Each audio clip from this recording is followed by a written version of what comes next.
All right, let's dive right into this explainer. Today we're unpacking a truly profound philosophical fable called The Stranger's Garden. It's a story about a guy who finds total, ultimate liberation through a method that sounds completely impossible, literally refusing to search for meaning. So think about this for a second. What if the actual secret to a meaningful life is to just stop looking for meaning altogether? I know, it sounds totally backwards, right? Because we live in a culture that's just relentlessly obsessed with optimization, maximizing every single minute, squeezing every drop of purpose out of every action. But this story, it throws a massive curveball. It gives us this radical, anti-hustle premise that basically challenges everything we've ever been taught about how to live. The whole thing kicks off when our main character, who's known simply as the Stranger, arrives on this remote island of exile. He's got literally nothing but a canvas bag with a few changes of clothes, and he's given one simple, kind of eerie instruction: grow something. Oh, with the weird caveat that you're alone together? Back in the capital, see, he was put on trial and judged pretty harshly. Not for a standard crime, but for his profound lack of emotion. Basically, his inability to produce the proper human responses. So boom, he's exiled, and they hand him 12 unmarked seed packets. Section 1. The Island of Exile, a plot of blank Earth. Okay, so here's the setup. He gets this blank 40 by 30 meter plot of dirt. That's it, just the vague instruction to cultivate. No rulebook, no quotas, nothing. And this is a perfect masterclass in absurdism. Absurdism is the philosophical idea that human existence is fundamentally absurd, that we're constantly hunting for meaning in a universe that flat out refuses to give us any. Those 12 unmarked seed packets, they are a brilliant metaphor for this. They're the wild, unexplained variables we all deal with. You know, we have no earthly clue what they're going to grow into, but we have to tend to them anyway. Moving on to Section 2, 4 Ways to Garden, Handling Meaningless Work. Now, this island is basically a microcosm of society, showing exactly how different people cope with totally meaningless labor. You've got Nikolai, the systematizer. He's out there desperately imposing rigid grids and order to control the chaos. Then there's Petrus, the refuser. He's deliberately growing weeds and thorns just as a massive act of rebellion. Helen is the witness. She just sits back, reads, observes, doesn't get her hands dirty at all. And then we have the Stranger, the adapter. He just blindly tends to his little unmarked seeds without needing any grand overarching purpose to justify his day. And man, the island's bizarre nature really shines when these seeds actually sprout.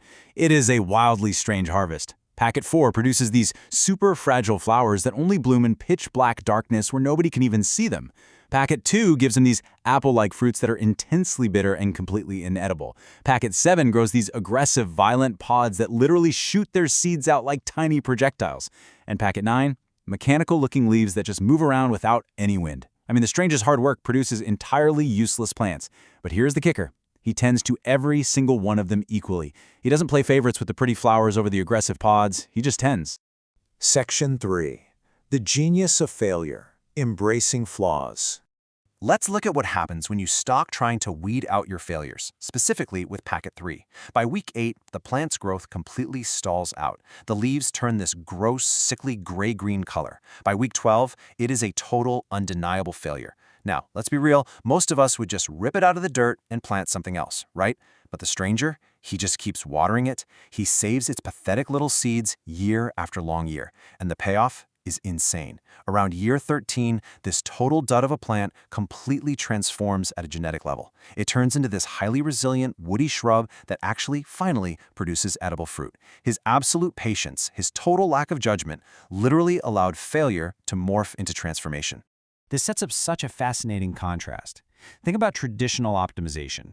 It's all about eliminating flaws, streamlining everything, maximizing yield. It's how we run modern agriculture, and honestly, it's how we run our lives. But the Stranger's doing something else, adaptive cultivation. By keeping his failures around, he's accidentally breeding for strangeness. He's breeding for variation. And most importantly, he's breeding for incredible resilience. Fast forward a few decades, and visiting scientists from the capital show up, and they are absolutely blown away by the sheer genius of what he's done. A top researcher literally tells him, "You've created a stable, diverse, resilient agricultural system by refusing to optimize it." Just by accepting whatever grew, including the completely useless stuff and the outright failures, he accidentally built the exact super system the capital's top scientists had spent years failing to engineer. Section 4. Labor without purpose, sustaining effort. So this entire incredible legacy is built on a concept called purposeless purposefulness. That's a mouthful. But it just means the ability to sustain intense effort without needing to know what the effort is actually for. It is such a liberating idea. The stranger achieves this profound success, and honestly ultimate peace, precisely because he completely opts out of that exhausting human rat race for purpose. He proves you don't need to know the why behind the garden to be an absolute master gardener. And we really need to wrap our heads around the sheer scale of time here. 41 years. For 41 years, this man bent his back, swung tools, and hauled water. Over 4 decades, his body and the island's soil physically merged into this one beautifully balanced, interconnected system. He didn't just transform the dirt completely transformed him. Eventually, of course, a new generation of exiles washes up on the island, and naturally they look at him like some wise elder. They are begging for some grand, life-altering wisdom. And what does he tell them? He just says, I learned that meaninglessness is stable, that the absence of external purpose doesn't require the creation of internal meaning. Boom. He essentially proves that the work, that existence itself, is entirely sufficient just on its own.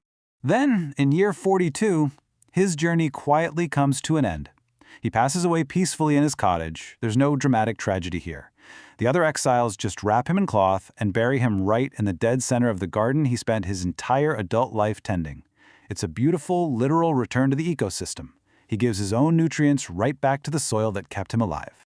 But the island has one final, incredibly poetic response. The very next spring after he's buried, this completely new, spontaneous bloom erupts from the dirt directly over his grave. It's like a genetic mashup of his life's work, this stunningly beautiful flower that doesn't exist anywhere else in the world. The island's archivists actually name it the Stranger's Blooming, officially adding it to the botanical record as a permanent testament to his care. And that brings us to the real emotional gut punch of this fable. Remember, the capital exiled him because they thought he was fundamentally broken. They thought his inability to conjure up emotional meaning was a fatal flaw. But, as the text beautifully points out, the stranger has finally found a place where his strangeness is not a defect but a skill. His supposed flaw, the fact that he didn't need meaning, was actually his absolute greatest superpower. It let him do the one thing nobody else could, just tend to life exactly as it is without constantly demanding it be something else. Which leaves us with this final thought.